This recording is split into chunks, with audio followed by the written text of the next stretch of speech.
Hello, fellow residents of Tamriel. It is the Beeve, and we are back again following suit with what we've been doing recently. We are making Magicka builds that are using double Destro staves and are hitting over 100k and using very affordable food. And today we are going to go over the Magicka Warden that I have here. This is a high elf Magicka Warden, and if we buff ourselves, we are looking at 30,000 Magicka, 738 in health, 14,000 in stamina. We got a 1386 Magicka recovery. We got a 4143 spell damage, 58.6 critical. Penetration is at 1639, and our spell and physical resistances, when we need a buff, we can hit our Frost Cloak here. And we will be sitting at 19,000 on both of those.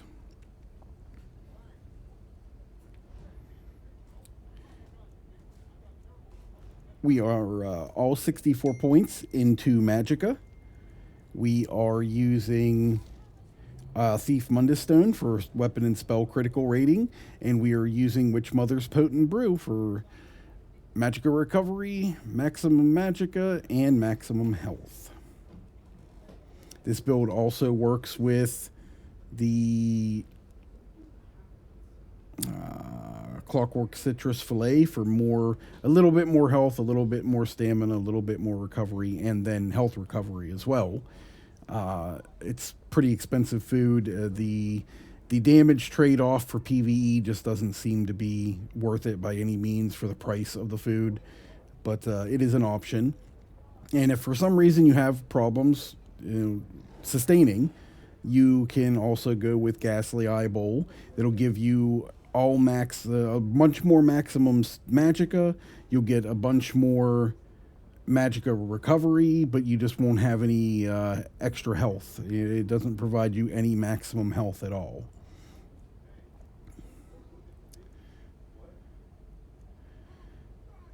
Our inventory, it's going to look the same as you have seen quite often here. This is going to be a Reliquin's Perfected Staff on the main hand with Flame Damage Enchant and a Precise Trait. And then we're going with Reliquin Jewelry, which are all in Bloodthirsty and all with Weapon and Spell Damage enchantments on them. The Reliquins is a medium armor that is found in the Cloud Rush trial. The perfected version is not a necessity. It gives you extra stamina as the bonus, and for a Magicka tune, that's not really that big of a difference, honestly. If you see any difference in your parse, it would be absolutely minimal. So the perfected version is not a requirement. Our back bar weapon, as always, we are using the Maelstrom's Perfected Inferno Staff. We have it with an infused trait and a weapon and spell damage glyph on here. The Maelstrom staff can be gotten from the Maelstrom Arena. You complete it on Vet, you get the Perfected. You complete it on Normal, you get the Non-Perfected. The Non-Perfected is just fine in this situation. The Perfected version only provides an extra 1190 offensive penetration. On the Trial Atronach dummy, you're not going to. It means nothing. You're already at penetration cap anyway. And in content, for all the longer you are on your back bar to reapply dots, you're not going to see much change to how much damage you would do, or if any at all, to be honest with you. We are using the Zon Monster Helm. This is acquired from completing the Scalecaller Peak dungeon on Veteran. And we are using Zon Shoulders. These can be found at the Undaunted Enclave from the Orc Lady that gives the DLC Undaunted quest. You can use your keys to buy coffers from her and get your Zon Shoulders from her.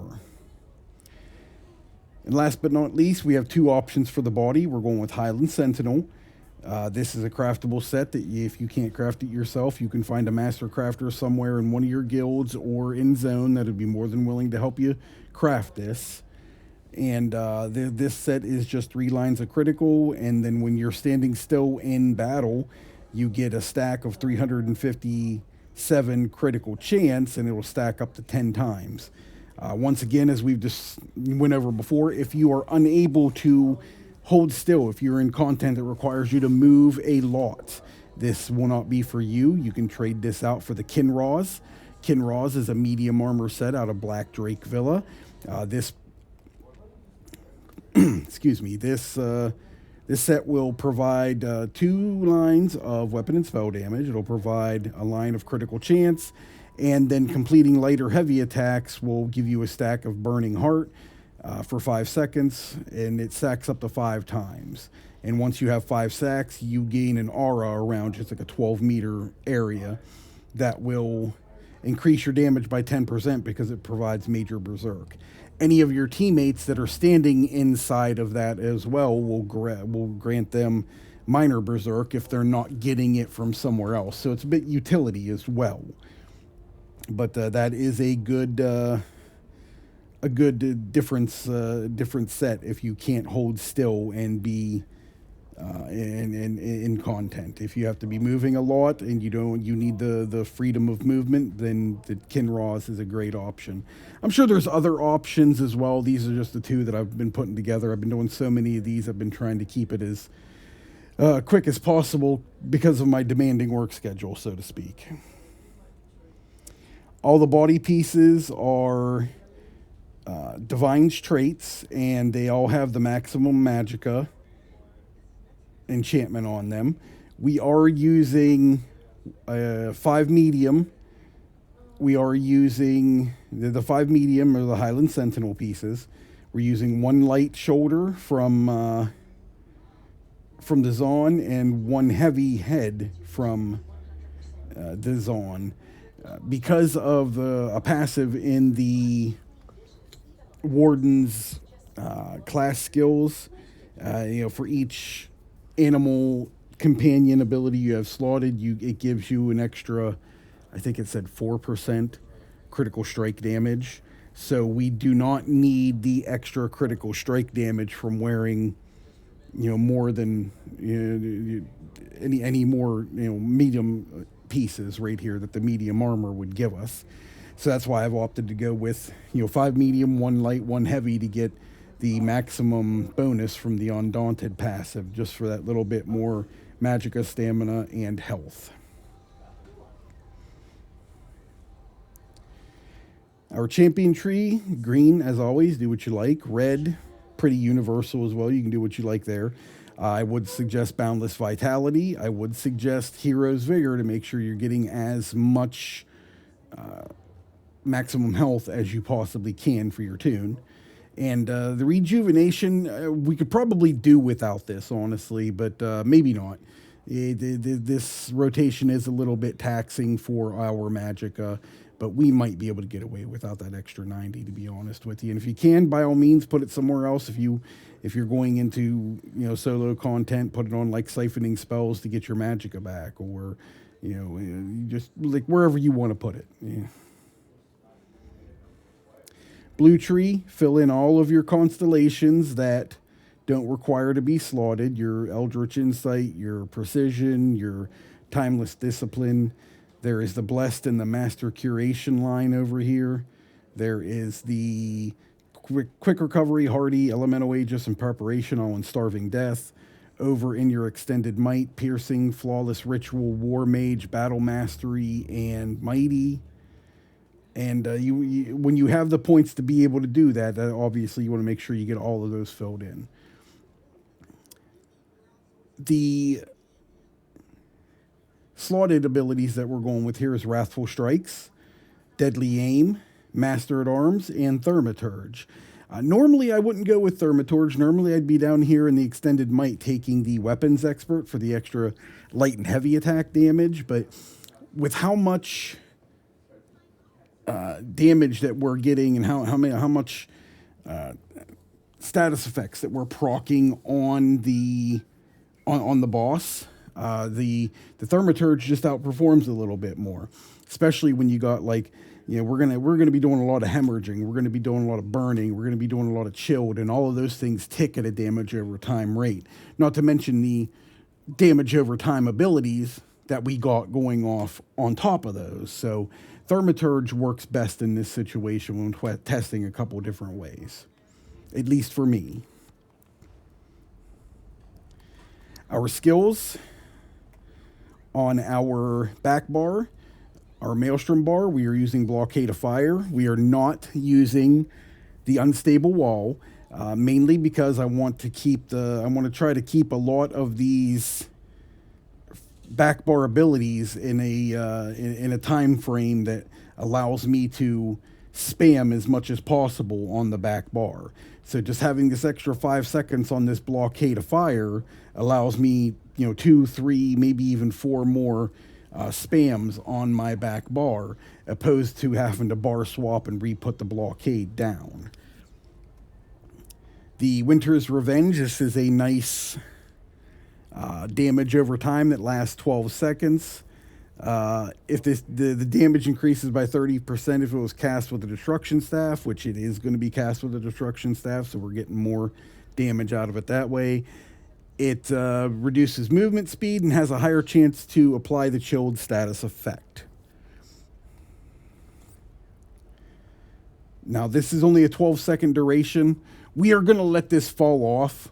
It's going to fall off for a few seconds after, before we get back to it. It's not a big deal. It's not going to hurt the rotation whatsoever. So don't be too concerned with trying to bar swap and get this back on. If you're bar swapping early to get this back on, you're going to be losing damage on your spammables, and it's not going to equal out very well for you. So it's going to fall off. Don't worry about it. Let it do so. We are doing Growing Swarm. This is a stamina-based ability. I want you to pay attention to that. We got a couple stamina-based abilities on here, mainly for 2 reasons. One, for our Magicka recovery, to be able to sustain with no problems using this purple food, the Witch Mother's Potent Brew. And also, I want this bleed damage. The bleed damage is going to help proc the hemorrhaging status effect, and I got a couple other things that are proccing hemorrhaging status effect and bleed damage. So, we get a really good uptime on our hemorrhaging, and our hemorrhaging hits really hard because of this. So that is why we have went with the Growing Swarm. The Growing Swarm also provides minor vulnerability for its duration, making the target take 5% more damage. And the closest 2 enemies to him, or no, all the enemies that are close to the person that's carrying the swarm, takes bleed damage every 2 seconds during the duration as well. So it's got a little bit of an AoE effect to it. So that's nice also. You can only have one of these active at a time, so keep that in mind. We have Expansive Frostcloak. We have this on here for our major resolve, and the fact that it has a 36-meter radius, so that if we do hit this, everybody in our group gets it. Everybody will be getting major resolve. You can go with the other version of this and get minor protection if you would like, but I mean, it's however you like. Also, this could be a flex spot for you. We have the Blue Betty. We have this on both bars. This is another flex spot right here. This Blue Betty's very important to what we're doing with this build. The Blue Betty is going to give us major brutality and sorcery, increasing our weapon and spell damage, which is nice, but we're still hitting pots to do that regardless. But if we forget to hit a pot, we still have this going off as long as we are following the rotation. It is the maximum magicka that it's giving us back over 25 seconds that's wonderful about it. Plus, every 5 seconds, it'll remove a negative effect. And if no negative effect was removed, you increase your damage done by 5% for 5 seconds. So if you don't have a negative effect on you that it needs to remove, then it increases your damage. So we keep this up all the time. We are going with Guardian Savage. This is the bleed bearer version. He deals bleed damage with his swipes. His big bleed damage is... his big swipe does a lot of bleed damage. And his execute ability at, you know, you can hit him at every 75 ultimate, and he'll do a huge swipe for a lot of bleed damage, and it executes. It does 100% more damage to enemies below 25% health. This also has a higher chance to apply the hemorrhaging status effect. This is why we've chosen this. The other form of this does magic damage, and it has a 150% multiplier rather than 100%. So, I mean, you could go with that, but I've went for this just for the fact of applying this hemorrhaging as much as possible and keeping those stacks of hemorrhaging status effect up so our Thaumaturge can just help it eat. Now, we do have to have this bear on both bars. Some people don't like that, but when we get into combat metrics and you see exactly how much damage this bear does for all the more that you have to activate it, you might be surprised. If you don't know much about the wardens and their bear, holy shit, this guy is a monster. We'll get into that when we get to the combat metrics. On our front bar weapon, we are running elemental weapon. This is the Sigic Order line. This is just a ability that attaches extra damage to your light attacks, and when it hits, it applies burning, concussed, or chilled elemental status effects. So another way that we're applying status effects right there. We are using Deep Fissure. This guy, you activate this, and after 3 seconds, shocks come out and do a ton of damage, and then 6 more seconds later, they come out and do even more damage, and any enemies hit are affected with major and minor breach, reducing their physical and spell resistances for 10 seconds, which is really good if you're taking this into like solo content. You're able to provide, you know, minor and major breach both, so you're getting as much penetration as you possibly can on any targets when you're running solo, Maelstrom or Vadishrin or anything that you're going into solo. We are using Cutting Dive. This is, pay attention, this is the stamina version of this ability. Once again, this is another stamina ability that we want to use, or like I want to use at least, for the bleed damage that it causes and the bleed damage over time that comes after it. It does set targets off balance after 7 seconds, or if they're more than 7 meters away, it'll set them off balance for 7 seconds. But this is once again, this is something that we're going to use to help our Magicka sustain. It's a stamina ability that we can throw in there that isn't using Magicka, so it's letting our purple food work very well for us. Plus, it's providing bleed damage and bleed damage over time. It's setting things off balance. It's giving us a chance to proc hemorrhaging off the bleed damage. So, excellent little utility here. We got Barb Trap. This is a bleed damage and then a bleed damage over time. It gives us our minor force for critical damage done. And enemies hit are affected with the hemorrhaging status effect. With the initial hit, that is once again more hemorrhaging, so more damage from that. We are running Blue Betty. Blue Betty is same thing. It's on the front bar. And once again, we got the bear on the front bar as well. So the rotation for this, to make this as simple as possible, we are going to activate our Blue Betty, and then we're going to run in, we're going to drop our trap. We're going to light attack Blockade, light attack Winter's Revenge, light attack Growing Swarm, then we're going to bar swap. We're going to light attack Deep Fissure, we're going to light attack Cutting Dive, then we're going to light attack spam elemental weapon until there's about a second left on that blockade of fire on the front bar. Then we will light attack Barb Trap, light attack Blue Betty, bar swap, and start all over. Make sure you are hitting your ultimate at every 75 ultimate, or 75 ultimate is when you're able to hit this. So you want to make sure that you're hitting this every chance you get. So he does just tremendous damage, especially during the execute phase. So to go over that again real quick, we're going to activate our Blue Betty. We're going to light attack Barb Trap. Sorry, my kids just got home from school. They're being kind of loud. Okay, so we're going to light attack Blue Betty. We're going to light attack Barb Trap. Oh, no, wait, I'm sorry. We're going to activate Blue Betty. We're going to run in and lay down our Barb Trap. Then light attack blockade, light attack winter's revenge, light attack growing swarm, bar swap. Light attack deep fissure, light attack cutting dive, and then light attack spam elemental weapon until blockade is about to fall off on the front or on the back bar. And there's about a second left before it falls off, we're going to light attack barb trap, light attack blue Betty, and start the whole thing over. It's a spam heavy rotation, but it works very well. So just to give you the numbers before we attach the parse at the end of this. So this one here, this is the parse with the Highland Sentinel. We did 110K.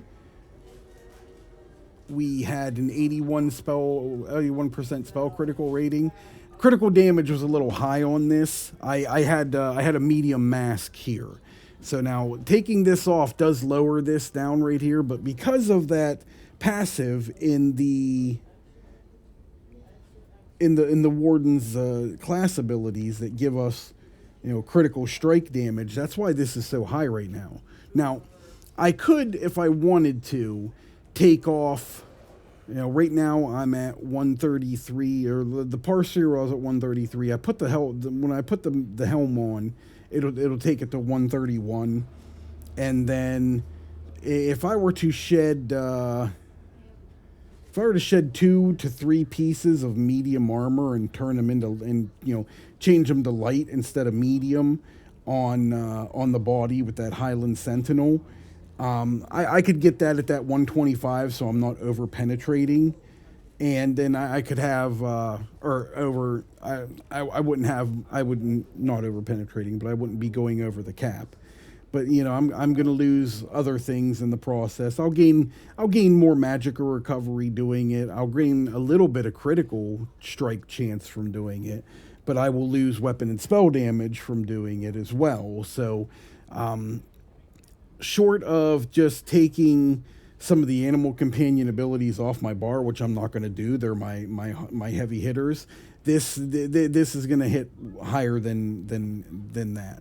I haven't quite myself figured out exactly how I'm going to drop this down, other than what I just said. And if that's the only way that I can really do it, then there's no reason I'm not going to do it. Then it's just going to stay above cap at this point. It sucks because I'm losing out putting something somewhere else, but then I'm also taking away from one, and it's like a robbing Peter to pay Paul type of scenario. You're gonna take from one thing to gain something, but you're gonna lose something in the process. So I'm not gonna go through all that. I'm gonna make sure I just have the 5 pieces, medium, 1 piece light, 1 piece heavy, and go from there. But that is why this is as high as it is. So to just show the debuffs real quick over here, I want to show you that the burning status effect was up 94% of the time. The hemorrhaging status effect, I'm not sure how to read this, to be honest with you, but I know it was up a lot. I don't know, 98 to 130. So this is the uptime percentage right here, player and overall, 98%. I don't know exactly how to read this. Was it up more than it could have been? I don't know, but it was up a lot, plain and simple. There's a really good uptime on the hemorrhaging. We have a good uptime on minor maim, 74%, chill 74%, cutting dive, which is the bleed from my cutting dive, 59%, sundered 50%, overcharged 42%, concussed 38%. We have a lot of different status effects going off with this build. Our elemental weapon came in at number 1, obviously, at 18,000. Light attack and arms of reliquant, as we've seen so many times, we're 19,000 just from light attack weaving using arms of reliquant. If you don't know how to do it, practice light attack weaving. It's phenomenal. Blockade of fire came through at 86. Hemorrhaging, here's our first status effect. Hemorrhaging, 5789. Right below it, burning, 54. So, we're getting 11K out of 2 status effects right here because of how we have this build set up. And, the ticks went off so often on those, and they were really good ticks. Here's where we were talking about the bear. If you're not familiar with the warden, or you don't think the bear is any good, or you don't like the bear, let me put some something in your mind here. I want you to see this bear does three different things. There's a crushing swipe, a swipe, and a guardian savage. The guardian savage is when you actually hit the ultimate. During that parse, we hit it 8 times. So I only activated my bear technically 8 times throughout that whole fight. The crushing swipe and the regular swipe are just regular attacks it does passively for being called out. And we're at 4,600, 4,700, 4,800. So what do we got here? 92, 94, 13, 13 something, 13, 14, like, oh, Jesus, hold on. Let me do my math. 38 and 46. That's 54, 94. This will take us to 10,001. So 14,100 damage, which would be literally above everything except the elemental weapon. So this bear does crazy good damage. Like look at the executability when we like. It was averaging 109k, and we weren't in execute phase the whole time, obviously. But when we were in execute phase, look at that, 191k. Whew, hits like a truck. Our Winter's Revenge hit for 43, Zawn 4,000, Deep Fissure 39, Growing Swarm 37, Chilled 33, Deep Fissure again 29, Barb Trap, Cutting Dive, Fiery Weapon, Cutting Dive, Spell Orb, Overcharged, Sundered, Concussed. Like all of these things added together equaled us out to 110k in damage. So it's a really good build. The rotation is pretty darn simple, to be completely honest with you, and it's a lot of fun. I like all the different status effects that you put on. It's just really freaking cool, honestly. Now, if we go back one here and we check this out, this is the parse that we did where we were wearing the Kinraws rather than the Highland Sentinel. In this build, we hit 107k. Obviously, our spell critical was lower at 58%. Our spell damage, or critical damage, was still way past cap because of the same reasons as we talked about before. But, I mean, we still had really good uptimes on hemorrhaging, really good uptimes on burning, chilled, cutting dive, overcharged, sundered, concussed. Like, really good uptimes on a lot of that stuff. Elemental Weapon came in first place, 17k. Our light attacks and our Arms of Reliquin equaled out to 20k. Blockade of Fire 79, hemorrhaging was hitting at 51, crushing, and then here's the bear again, 47, 46, and 45, just absolutely crushing stuff with the bear. Our burning status effect went off at 47. The Winter's Revenge 43, Deep Fissure 41, Zawn 37, Chilled 24, Spell Orb, Concussed, Overcharged, Sundered. So a lot of the same type of damage numbers you're going to see. Just they're going to be off a little bit differently for the most part. But when it comes down to it, the if you need freedom of movement, the Kinross set will be a very viable source, a very viable set to replace the Highland Sentinel with. And honestly, it might be something you'll use more than the Highland Sentinel, because anymore, most DLC dungeons and whatnot, they require you just to move and move and move. And there's all kinds of things. You don't really get too many chances to actually hold still and deal damage. So, but with that being said, I mean, you see the damage output that either way that it's able to do. 107 with the Kinraws, 110 with the Highland Sentinel. They're both they're both awesome sets for just being able to produce damage at a static rotation that gets you above 100k, and that's what we look for all the time. Thank you guys for tuning in. I appreciate it greatly. Give me a like and a sub if you did like the video. That would be awesome. Come over and find me on Kick at the_beav01. That's THE_BEAV01. And give me a follow over there, where we'd like to do a little bit more, one-on-one interactions with with people that are looking to get have different things tested out and see how what they would like to do would turn out, and give feedback on it and whatnot, at least from my point of view. But that is all I got for you guys. Try not to take up too much of your times. My videos tend to get too lengthy anyway, but thank you. Appreciate everything greatly, and happy adventuring, everyone.